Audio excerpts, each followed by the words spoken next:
Hey guys, it's a Gemini here, and today I wanted to brush up on a build that I previously have done, but I recently hit 90 in ambush for this achievement, and I wanted to explain some of the changes that were made because of the Veil Gem system and because of the way the supports work and some interesting uniques that you're able to use with this current build.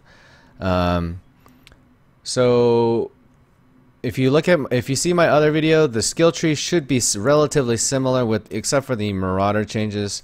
You could do this easily as a Marauder and a Duelist. And now when I talk about why would I favor Pillar with Marauder, and it's because you wouldn't have to pick up these two nodes, 12% and 15% with 12 life.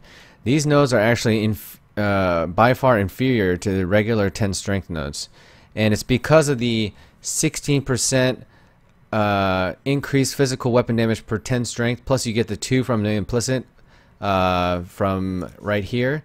Every 5 strength gives you 1% melee fizz, so it's 18% for every 10 fizz. So it makes these nodes by far inferior to strength nodes. Strength nodes also give you 5 base health. So overall, the Marauder seems like the obvious choice.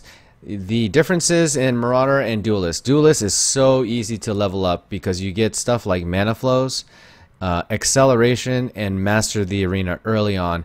These life nodes are really nice, and this life nodes are also very nice. This makes you very, very potent with like limb split into wide swing into pillar. And another good area for life nodes and regen, and even resist if you needed it. So overall, I feel like the Duelist is a much faster start than the Marauder, but in the end the Marauder will come out ahead because he'll always have the option to pull these two nodes out or put them back in. And clear speed was a big reason why I chose Duelist. I already have a Marauder.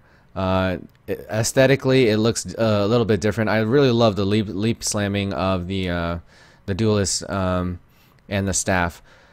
However, when it comes down to in the end game, I'm going to pick up these two nodes, and you ask why? Because I'm going to be respecking this guy into a crit staff build, and that will happen once I'm completely finished with my diamond unique.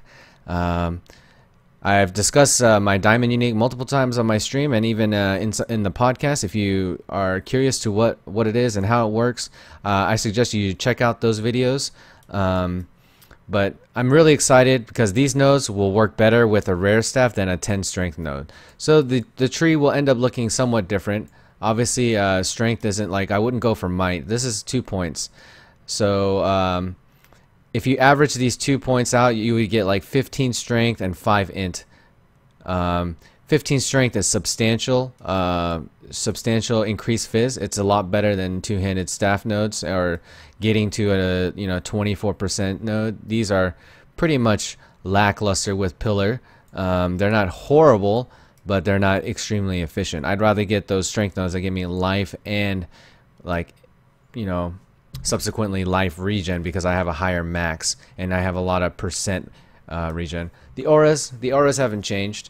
I still use hatred and vitality, and I run everything off of mana, so it's no problem. Because I'm such a potent, heavy-hitting fighter, that 2% is all I need on my gear. That being said, it may not feel the same because you don't have the gear to support it behind it. Like every piece of gear I try to get strength and flat fizz whenever possible. Gloves you can get flat fizz.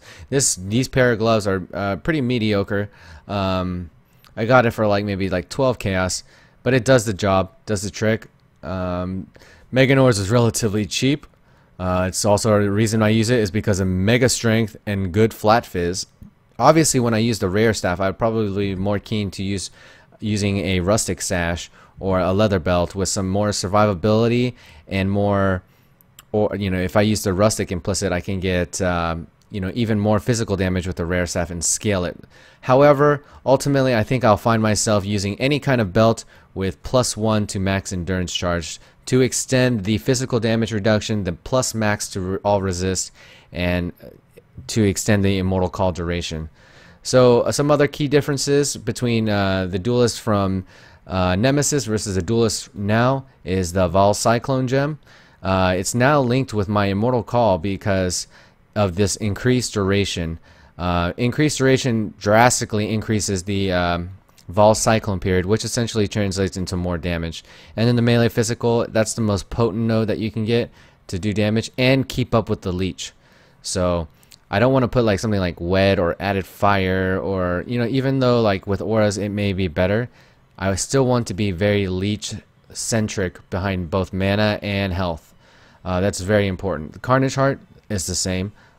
This 6 link is very, very, very good. It allows me to run the colors very easily since it's a hybrid armor EV, and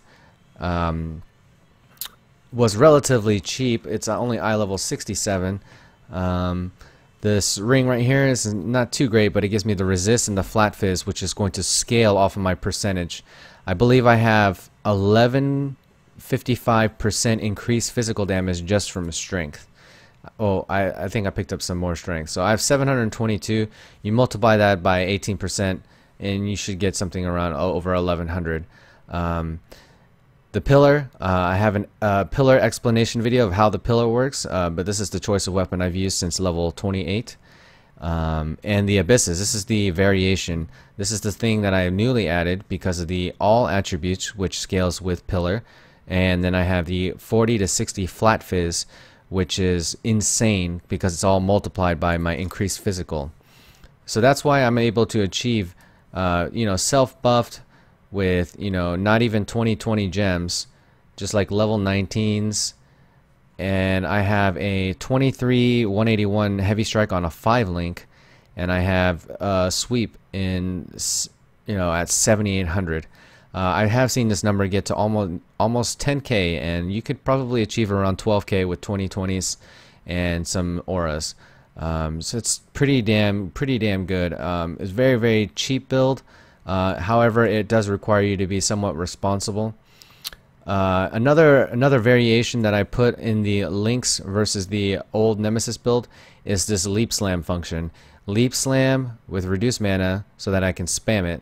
And then Endurance Charge on melee stun. This is important because when I don't have Immortal Call ready to go, I'm always trying to generate endurance charges. And say like I'm down to 4 mobs, I can just leap on top of a pack and feed off of endurance charges. Let me go ahead and show you what that looks like in the docs.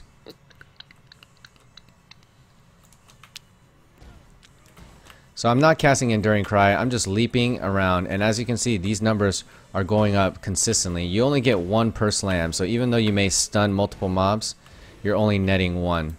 So this is a good alternative to generating endurance charges, also from going pack to pack, rolling your endurance charges, so that you're always ready to Immortal Call when necessary. I found this to be a much more pleasant addition to the build. A much more reliable way of extending your endurance charges, or I can self-cast. There goes 7 charges. Easy peasy. Multiple ways to acquire endurance charges. I'm a big fan of it. You could use Bringer of Rain too. Bringer of Rain also uses Flat Fizz, and it also helps you generate endurance charges. 10% chance to gain an endurance charge every time you block. However, with this current pillar build, I do not have that much block chance. I have, at the moment, 25. If I were to add Bringer, I'd have 40. You could always add something like the Anvil, and that would increase your block chance. However, you would not get anywhere near the cap. I'm hoping my two-handed staff to change the meta of the game, and I want to show you how powerful and how much power leveling you can do with this current setup, just by doing like stuff that have really good mob density and little obstructions. Granted, this is a 66 map, but this is just to show you and give you an idea of what the carnage looks like. Some stuff you have to be careful with is chaos damage, because I have I have 0 chaos resist on my gear. I have minus 48. That's all from talents. We see over here Purity of Flesh and Life and Chaos Resistance. That's it. After that, it's chaos damage really hurts. However, I'm physical immune, and I have pretty good life regen. If we take a look, 7 endurance charges, my life regen's at 477, and it can get much higher. That is definitely an option. But you go around with Immortal Call, physical immunity, and you just sweep your way to fill Vol Cyclone.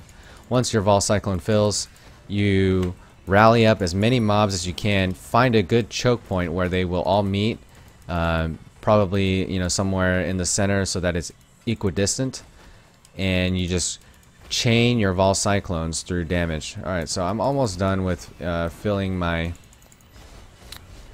Vol Cyclone. Alright, it's full. And in maps like Tropical Island, what's a couple other ones? Dunes, Dry Lake, you can get to points. Alright, so this is a good choke point. I'm going to go ahead and Vol Cyclone here. It's going to pull a lot of mobs into this carnage. It's going to get really bloody, and then all the leftovers I'm just going to sweep right away. Very simple, very effective. One of the fastest leveling builds in my opinion if you have like a handful of exalts laying around. I would say something like 5k sweep DPS, like 4.8 5k is what you're going to see until you get stuff like Abyssus. But overall, insanely effective. And I will do a variation of this build in Invasion, but I will not be using sweep. Maybe to start out I'll level up sweep, but I'll mainly focus with Spectral Throw.